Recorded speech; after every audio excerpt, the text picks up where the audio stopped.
many of us have seen a friend or a loved one struggle in a relationship where we kind of thought things looked a little bit unhealthy.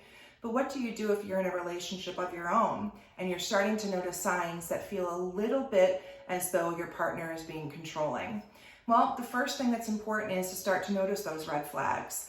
Some of the things we think are unhealthy in a relationship might be something like your partner asking you where you're going all the time. Of course, it's nice to check in, send your partner a text, let them know where you're going to be. But if you notice your partner really focused on where you're going, who you're with, what time you'll be home, making sure you're checking in more than you feel comfortable, that's definitely a sign that something is unhealthy in the relationship. Relationships are about trust. So if you tell your partner, I'm going to go here and I'll check in, that should be sufficient. Make sure you're having a conversation up front, which sets boundaries for your relationship so you're both on the same page. Check-ins are fine, but what's not okay is a partner telling you you can or can't do something, or trying to keep you from seeing certain people, or not allowing you to leave the house. Those are things that we absolutely think are unhealthy and controlling behaviors.